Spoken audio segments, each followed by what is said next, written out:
Os mais importantes temas que afetam o cidadão. A discussão de ideias de forma aprofundada. O debate sério que ajuda você a entender os problemas que acontecem no Brasil e no mundo. Há mais de 10 anos no ar, levando a informação até você. Meus amigos, minhas amigas, Ideias em Debate no ar. Hoje é muito, mas muito importante e nós estamos muito felizes em receber nos estúdios do Ideias em Debate aqui no Sindicato Comerciário de São Paulo, no Vale do Anhangabaú, nada mais, nada menos do que Guilherme Boulos. Por vários motivos, entre eles, nós somos da terrinha, tanto ele como eu somos descendentes de lá do Líbano. Terra boa, maravilhosa. E ele é membro da coordenação nacional do MST, Movimento dos Trabalhadores Sem Teto, e é uma das principais lideranças do nosso país. Ele é filho de um casal de médicos, a mãe é uma infectologista e o pai é um professor. É médico professor? Sim. Olha, médico e professor, hein? Olha onde ele nasceu, hein? Ele é formado em Filosofia, Letras e Ciências Humanas pela USP e em Psicologia Clínica pela PUC. Então, uma pessoa que tem uma qualificação importante. Bom, tem várias questões que nós vamos aos poucos falando, mas o programa é dele hoje. E eu queria dizer para todos que estão nos vendo do outro lado da telinha que nós mandamos cartas, convites para todos os partidos e que eles mandassem, caso tivesse interesse, os seus candidatos majoritários ou a vereadores aqui para entrevistar, para dialogar, porque é fundamental os comerciários de São Paulo, uma maior categoria do Brasil, 500 mil pessoas, e a própria UGT, que representa a maior parte de trabalho do comércio e serviço, motoboys, condutores, limpadores de rua, semaco, padeiros, comerciários, telefônicos, telemarketing, muitas categorias que dependem muito do município. Então, para nós é fundamental ter esse diálogo com as pessoas para a gente aprender. E então eu queria que o Boulos usasse as câmeras, todas são deles, e falasse um pouco como ele entrou na política, como é que foi a vida dele, falar um pouco da macropolítica e depois no segundo bloco vamos falar de São Paulo. Boulos, as câmeras são suas. Patá, meu caro, obrigado pelo convite, pela oportunidade de fazer esse bate-papo aqui na sede dos sindicatos comerciários, uma categoria tão importante que nesse momento talvez seja uma das que mais sofreu e está sofrendo com a pandemia. Porque é pequeno comércio falindo, é comércio médio falindo, é demissão. Eu estava conversando com os companheiros aqui do sindicato, subindo aqui, dessa dificuldade e da completa ausência do poder público em ajudar esses trabalhadores. Socorro para banqueiro não faltou, né? Foi lá mais de 1 trilhão de apoio, de capital de giro para banqueiro. Agora, para pequeno comerciante, para os trabalhadores desempregados, é muito pouco, é quase nada. Agora, vou começar, Patá, como você sugeriu, falando um pouco de onde eu venho. Você apresentou a minha origem familiar, que é um cruzamento do Líbano com a Paraíba, porque meu pai vem de descendência libanesa e minha mãe é paraibana, de Campina Grande.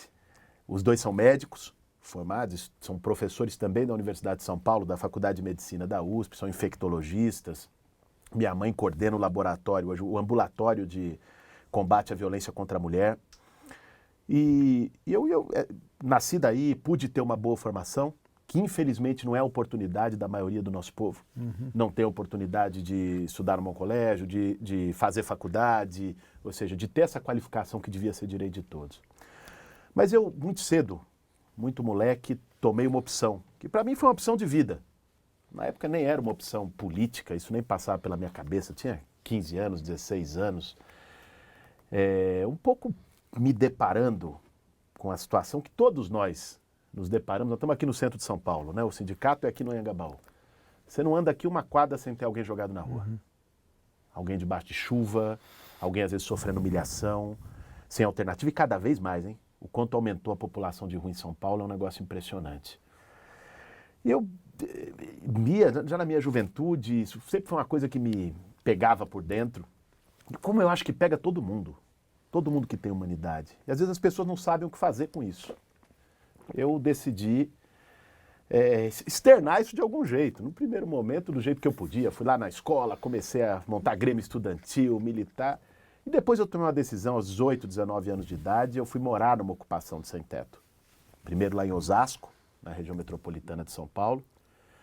Fui viver com o povo sem-teto e aprendi demais. Eu tenho formação na USP e na PUC. Mas eu aprendi mais dentro de uma ocupação com gente que às vezes não sabia escrever o nome do que nas escolas, na minha formação acadêmica. E fiquei, e estou há 20 anos no movimento social, atuando na luta por moradia digna. Para mim isso é um grande orgulho, é o que dá sentido para a minha vida. Cada um, você buscou sentido na tua vida, todo mundo que está assistindo a gente, cada um buscou o seu, o que a gente quer deixar para os nossos filhos, o que a gente quer deixar de legado, o que dá tesão para a gente fazer. Para mim é isso. Eu tomei um lado e depois fui me envolvendo com a luta social e com a luta política. Fui candidato a presidente da República 2 anos atrás, pelo PSOL, como expressão, entendendo que o momento do Brasil exigia que também não dava só para ficar dando murro em ponta de faca. Às vezes você é do movimento sindical, talvez muitos que estejam assistindo a gente também são da luta sindical, e a luta é fundamental. Sem a luta a gente não consegue nada.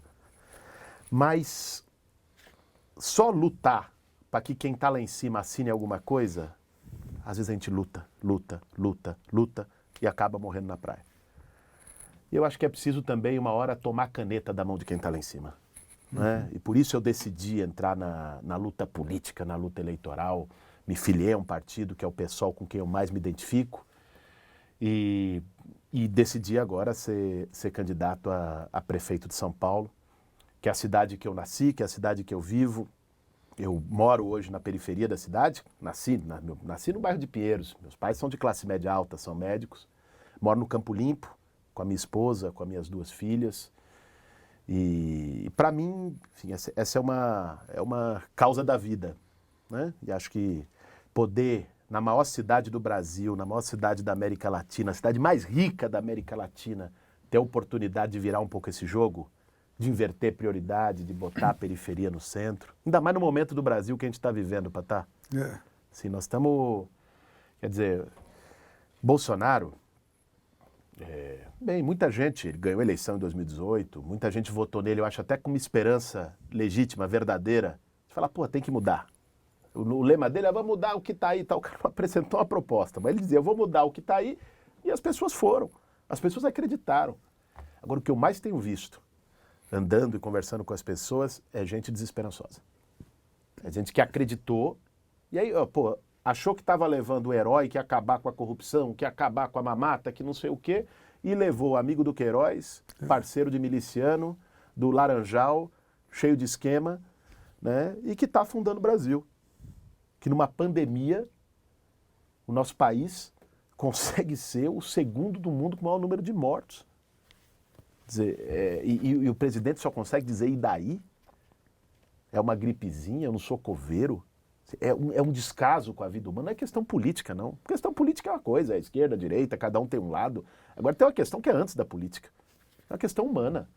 Fala, eu sou coveiro, a gente tá morrendo. Né? As pessoas estão morrendo.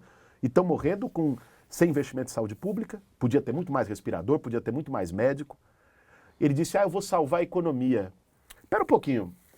Primeiro, assim, dizer que salvar a vida e salvar a economia são coisas diferentes, não são. E, aliás, ele não fez nenhuma nem outra. As pessoas estão morrendo e a economia está no buraco. Nem salvou vida, nem salvou a economia. Olha o índice de desemprego no Brasil, quase 9% de queda do PIB no segundo trimestre. Pega o comércio. Nós estamos aqui na casa dos comerciários. Qual foi a medida que esse governo tomou em relação ao pequeno comerciante para poder manter emprego e não fechar os comércios? Sabe? Qual foi a medida que tomou para proteger o emprego do trabalhador? Aí tá, o auxílio emergencial de R$600 que ele não queria dar. Todo mundo sabe que ele não queria dar. Foi a oposição brigando que conseguiu aquilo no Congresso Nacional. Ele agora já baixou para 300 e ainda quer acabar em dezembro. Como é que vai estar esse povo em janeiro? Olha o que aconteceu lá no Rio de Janeiro, em São Gonçalo, acho que foi, pessoal saqueando o supermercado. Olha aqui na Rede Bittencourt, em São Paulo, o caminhão de carne fez até fila para pegar o caminhão de carne. É isso que vai ser o Brasil ano que vem, se continuar desse jeito. E não porque as pessoas são bandalheiras, porque as pessoas não têm outra alternativa. As pessoas estão morrendo de fome. Por que está indo tanta gente para a rua, tanto morador de rua? Porque ninguém consegue mais pagar aluguel, porque está ficando desempregado. É porque, enfim, os comércios estão fechando, porque não teve apoio. Aí é o governo federal, é o governo do estado e é a prefeitura. Não venha um querer apontar para o outro, não. Está tudo envolvido. Qualquer um dos três, e os três juntos, poderiam ter tomado medidas de capital de giro, de proteção de emprego. Sabe o que a Bélgica fez, Patal? Não sei se você viu. A Bélgica deu uma indenização de 5 mil euros por mês para cada comerciante para manter o comércio fechado. Aí não teve onda de falência, não teve demissão em massa. A Argentina, que é um país mais pobre do que o Brasil, nosso vizinho aqui na América Latina, a Argentina foi e garantiu capital de giro e empréstimo para pequeno comerciante para evitar falência. Aqui o Bruno Covas não teve nem coragem de isentar IPTU do comércio. E o Bolsonaro não teve nenhum plano, a não ser o que o Guedes fez lá para os banqueiros, e os R$600 que foi contra a vontade dele que ele já quer cortar. Então assim, é onde morreu mais gente e é onde está morrendo mais emprego.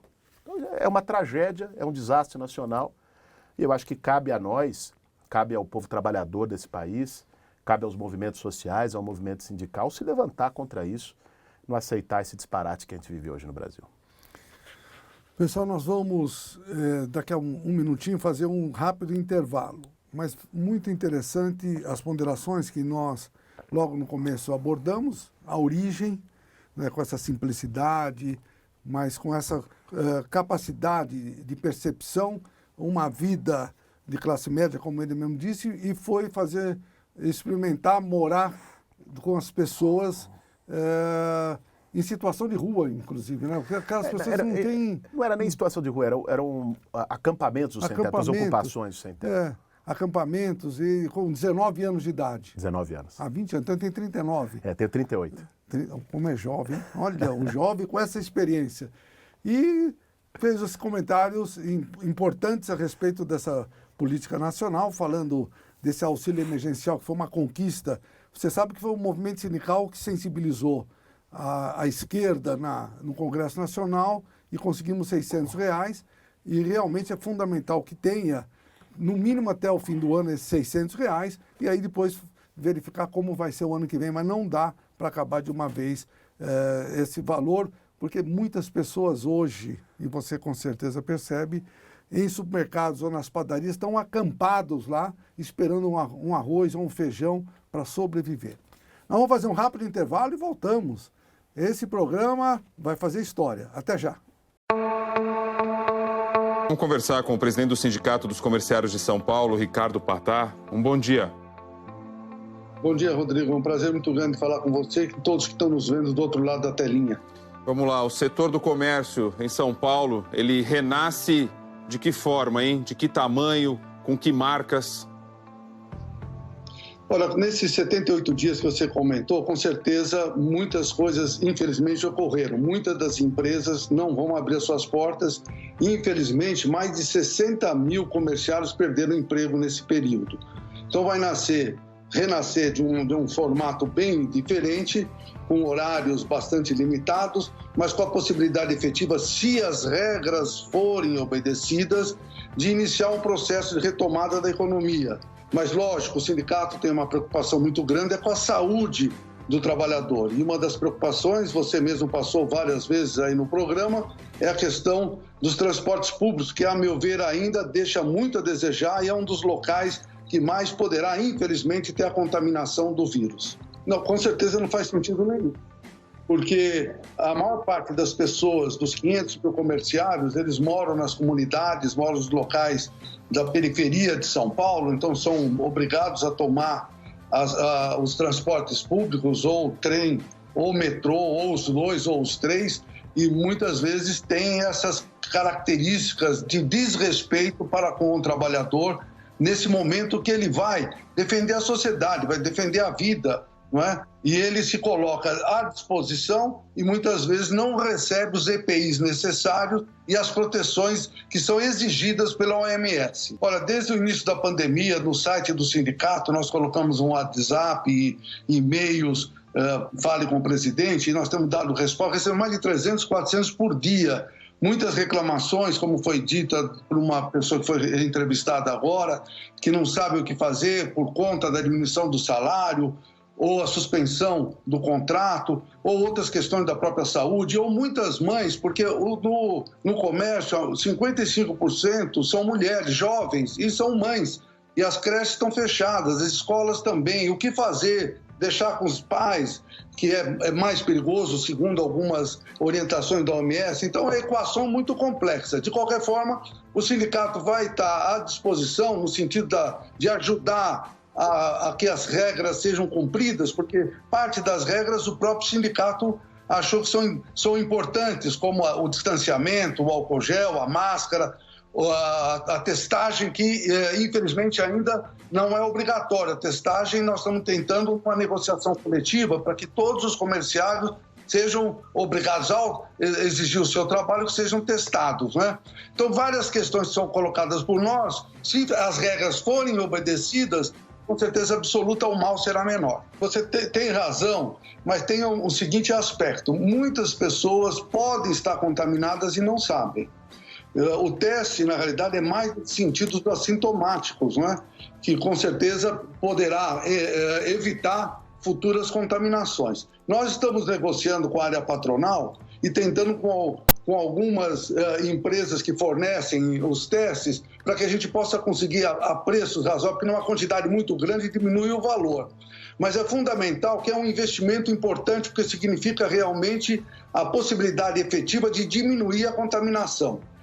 Essa testagem, ela tem um custo alto.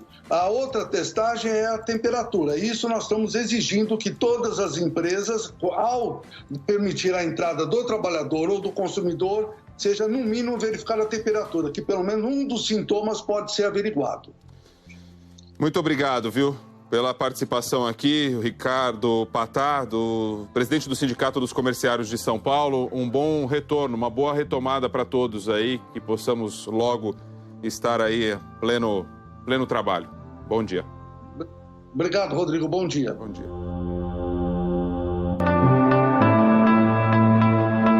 Meus amigos, minhas amigas, Ideias em Debate, voltamos. Hoje muito especial, Guilherme Boulos. E agora vamos falar um pouco, que é muito importante, como ele já fez comentários importantes macros e do nosso país, da história dele, e vamos agora ver um pouco de São Paulo. Eu sou apaixonado por São Paulo. Apesar de todas as questões, as adversidades, eu sou apaixonado. São Paulo, para mim, é uma cidade extraordinária. Só que São Paulo tem muitas contradições. Se você traz um sueco e vai passar em certas regiões, Faria Lima, ele olha e fala, nossa, isso aqui é... E aí depois vai para as comunidades, para a periferia, e realmente vê uma contradição muito grande. E é uma das maiores cidades do mundo, e com certeza todas as grandes cidades como essa têm as suas adversidades e dificuldades e equações complexas de resolver. Como você vê São Paulo e quais as prioridades que você acha que São Paulo realmente deveria valorizar? Patá, primeiro, São Paulo é uma cidade que tem dois mundos. Se você está em algum bairro do centro expandido, você vai nos Jardins, você está em Moema, você está em algum desses bairros, você vai ter lá os índices sociais da Suécia, da Dinamarca. Agora você anda 25 quilômetros, você vai para a cidade de Tiradentes, você vai para o Jardim Ângela, na Zona Sul, você vai para Perus, na Zona Norte, você vai para o fundão da Zona Oeste, lá no Jardim da Abril, na Coab Raposo Tavares, você vai ter os índices sociais dos países mais pobres do mundo. São Paulo é a cara da desigualdade. São Paulo tem muita coisa do que o Brasil tem de melhor, porque é uma cidade com diversidade, é uma cidade apaixonante. É uma cidade apaixonante. Mas, ao mesmo tempo, carrega algumas das feridas mais abertas do nosso país. Então, eu quero governar São Paulo porque eu quero derrubar esses muros. Porque eu quero enfrentar uma cidade que, de um lado, mantém privilégios, usa o poder público para manter privilégio. Porque você sabe, Patá, se o dinheiro público de São Paulo não for para esquema, sobra para fazer política social. Sobra. São Paulo tem um orçamento de 70 bilhões de reais por ano. Só nesse momento tem 17 bilhões parado em caixa. Você acredita? É. No meio da pandemia, 17 bi parado em caixa na cidade. Assim, o que dá para fazer com 17 bi? Você paga renda básica para trabalhador desempregado, para 1 milhão de trabalhadores, por 7 anos. E está parado. Com a saúde aos cacos. Esses dias eu estava lá no Fundão da Leste, no Jardim São Francisco, Fundão de São Mateus. Não sei se alguém que está assistindo a gente conhece. Bicho, você não acredita. Você vai lá assim... Aqui estão reformando calçada que tá uma beleza. 2 meses antes da eleição, a cidade virou um canteiro de obra, né? Rua boa sendo recapeada, calçada nova sendo quebrada para fazer outra em cima. Lá nem calçada tem. As pessoas abandonadas à própria sorte. Uma UBS para atender 600 mil pessoas. Sim, é um descaso completo. São Paulo está abandonada. E principalmente as periferias. A cara do PSDB sempre foi governar de costa para a periferia. Eu quero governar São Paulo para que ela seja uma cidade de direitos, não de privilégio. Para que a gente possa inverter prioridade, né? E priorizar aqueles que mais necessitam do poder público. O dinheiro que hoje está indo para a máfia do transporte, dinheiro que hoje está indo, né, para empreiteira que faz esquema até para tapar buraco de rua. Estava conversando no Tribunal de Contas outro dia, lendo o relatório, você vê que as empreiteiras ganham para tapar um buraco por tonelada. Por quanto de material elas botam. Aí o que elas fazem? Elas vão lá, tem um buraco assim, ela faz do tamanho dessa sala aqui, para poder gastar mais material e ganhar mais em cima. E ninguém fiscaliza. O OS da área da saúde, muitas vezes, né, acaba sem fiscalização do poder público, recebendo por serviço que não presta. No meio da pandemia. O dinheiro indo para o ralo. Você sabe qual é o exemplo de que São Paulo pode ser uma cidade com muito mais investimento público, com muito mais atendimento a quem precisa? É o governo da Luísa Erundina. Há 30 anos atrás, Patá, que está como minha vice agora, baita orgulho para mim estar do lado dessa mulher, que eu tenho admiração incrível, tenho um carinho por ela, para mim uma referência. A Erundina, o orçamento de São Paulo em 88, 89, quando ela assumiu, era quase 10 vezes menor do que é hoje. A Luísa Erundina fez 6 hospitais em 4 anos. O Hospital do Campo Limpo, lá onde eu moro, foi feito no governo dela. 6 hospitais. Sabe quantos hospitais São Paulo tinha desde a fundação, em 400 anos, desde o tempo de Dom Pedro? Não tenho ideia. 7. Ela fez 6 em 4 anos municipais. Nossa. O Bruno Covas agora está se gabando e botando o holofote, porque está terminando 2, que não foi ele que começou. Por que a Erundina conseguiu fazer isso? Por que ela fez 100 mil casas populares? Por que ela fez sacolão com alimento 40% mais barato nos bairros da periferia? Hoje o pacote de arroz está custando R$35. Por que ela fez isso? Fez porque acabou com os esquemas. Aí depois saiu ela, entrou o Maluf, já sabe o que aconteceu na cidade. Então, o que a gente quer é recuperar um governo, uma gestão pública que seja comprometido com a maioria, com o povo. E com um processo de participação, viu, Patá? São Paulo é uma cidade gigante, nós temos 12 milhões de habitantes. Não tem como um prefeito aqui no Vale do Anhangabaú, na sede da prefeitura, saber tudo o que está se passando e resolver o problema de cada fundão da cidade. Né? Então, você precisa ter participação das pessoas. Nós vamos fazer o orçamento participativo. Então, chegar lá no bairro, chegar ali no Capão Redondo e falar qual é o problema aqui da região, qual é a principal demanda? É uma creche? É uma UBS? É uma área de lazer? É um centro de oportunidade para a juventude ter acesso ao primeiro emprego? Qual é a demanda principal? E a gente vai ouvir o bairro e fazer de acordo com o que a população também quer. Isso é democracia. E nós estamos aqui nos sindicatos comerciais. Quer dizer, repito o que eu disse aqui no começo, Patá, é inacreditável o quanto o pequeno comércio em São Paulo foi abandonado e isso pega o trabalhador também. Com certeza. Porque gera falência, depois da falência vem o quê? A demissão. Então assim, tem que ter um programa de apoio. Eu tenho, na rua de baixo da minha casa, tem um estabelecimento, um bar, que é do Sidones. E eu sou muito amigo dele, desço lá para conversar com ele. Ele está desesperado.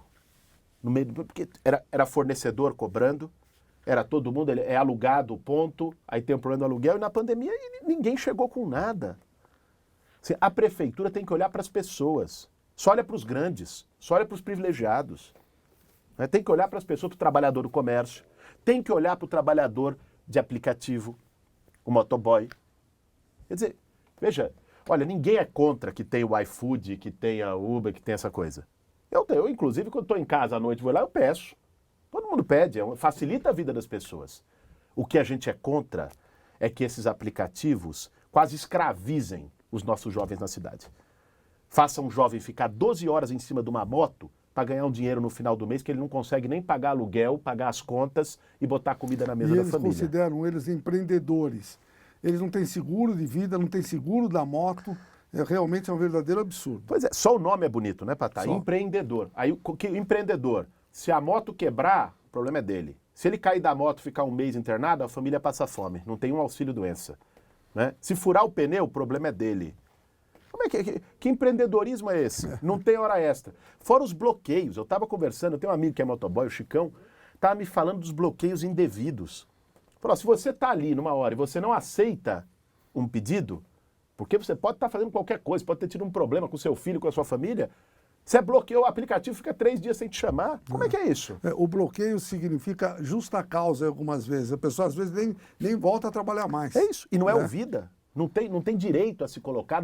É uma ditadura que eles estabelecem com a juventude que está em cima de moto trabalhando. Por isso que eu acho que foi muito importante as paralisações, as mobilizações que os motoboys fizeram. Acho que foi em julho. Acho que gritaram, falaram, pô, nós precisamos ser ouvidos. Não tem espaço, não tem lugar para comer. Não tem espaço de parada. Que a gente vê, às vezes, do motoboy ali deitado num canteiro, esperando do lado da sua caixa, lá do isopor onde carrega as coisas. Então, assim, e cabe à prefeitura fazer a regulamentação. Em vários lugares do mundo fez. Na Califórnia, você deve saber, o parlamento lá determinou que tem que ser tratado como relação trabalhista. Aqui no Brasil já tem várias jurisprudências, decisão judicial, que tem que ser tratado como relação trabalhista. Tem que ter hora extra, se ficar mais de 8 horas. Periculosidade. Tem que ter também a garantia assim, de uma taxa maior. É um absurdo. O que a iFood faz? A iFood só entra com a iFood eu estou usando como exemplo, podia ser qualquer outro, sabe? Podia ser o Uber Eats, podia ser o... Enfim. Tem o Rappi. O Rappi. Todos esses aí. O que essas empresas de tecnologia entram? Só com o aplicativo. Elas não têm uma moto. Elas não pagam um funcionário, elas entram com o aplicativo. E elas tiram 20%, 25% às vezes de uma corrida. Como é que é isso? Ainda tem gente que falou que a taxa é variável. Como é que é isso? Tem que botar um limite. A prefeitura tem que botar um limite, né, para essa arrecadação e, a partir de um excedente que venha desse limite, criar um fundo de seguridade para esses trabalhadores. Garantir auxílio-doença, garantir assistência, garantir seguridade para que o trabalhador não fique jogado à própria sorte. Nós vamos fazer isso aqui em São Paulo. Se ganhar a eleição, em janeiro nós estamos mandando esse projeto para a Câmara. Vamos enfrentar esse lobby. Eu já ouvi gente dizendo, mas aí as empresas vão embora. Duvido ir embora de São Paulo com esse mercado que tem. Né? O tanto de lucro que eles têm esfolando os trabalhadores jovens. Vão embora nada. Né? Vão ter que aceitar a regulamentação como aceitaram em várias cidades do mundo. Então, nós temos lado, Patá. Meu projeto para a Prefeitura de São Paulo, junto com a Luísa Erundina, é um projeto de defesa dos trabalhadores, é um projeto de defesa de quem está na periferia, de garantir serviço público e não de governar para privilegiado. Muito bom. Eu fiquei, com certeza, como todos vocês estão do outro lado da telinha, muito contentes com uma explanação tão contundente e fundamental para todos aqueles que demandam questões como essas colocadas e sofrem muito numa cidade apaixonante, mas ao mesmo tempo escravizante em muitas oportunidades, infelizmente. Vocês poderão conhecer o programa do Bolso, com certeza vai ter o e-mail, o telefone, vocês podem ligar, vai ter tudo debaixo aí do programa, vocês vão poder interagir com o Boulos e com certeza vão ficar muito contentes. Eu agradeço muito a sua participação, mas agradeço muito a você, a sua fidelidade. Continue ligando no 2121-5972, continue visitando a nossa sede no Vale Agabaú, na Rua Formosa 99 e acessando o nosso site www.comerciales.org.br. Até o próximo programa.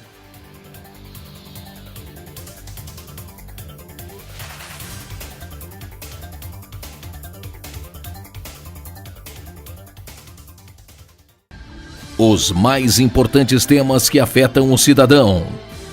A discussão de ideias de forma aprofundada. O debate sério que ajuda você a entender os problemas que acontecem no Brasil e no mundo.